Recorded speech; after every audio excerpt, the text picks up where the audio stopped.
Okay sir. అందరికీ నమస్కారం. ఈరోజు ఆంధ్రప్రదేశ్ రాష్ట్రంలో హిందూ ధర్మానికి, సనాతన ఆచార వ్యవహారాలకి పెద్దపీట వేసినటువంటి నేటి కూటమి ప్రభుత్వం నాయకత్వం శ్రీ నారా చంద్రబాబు నాయుడు గారు అనేక అభివృద్ధి సంక్షేమ కార్యక్రమాలు తన ప్రభుత్వం ఉన్న ప్రతి వర్గానికి అందించే క్రమంలో ఆ దేవదేవుని యొక్క ఆశీస్సులు కూడా మా ప్రభుత్వానికి, మా ముఖ్యమంత్రి గారికి ఉండాలని చెప్పి కోరుకోవడానికి కుటుంబ సమేతంగా స్నేహితులు అందరం కలిసి ఇక్కడికి రావడం జరిగింది.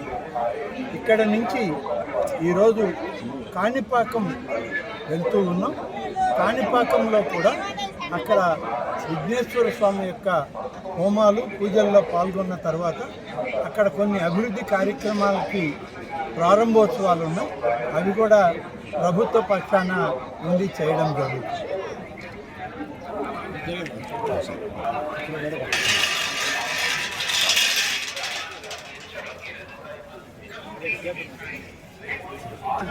మరి ఇక్కడ సేవకు వచ్చావా? ఎవరి టీంలో వచ్చారు? మామూలుగా వస్తుంటారా?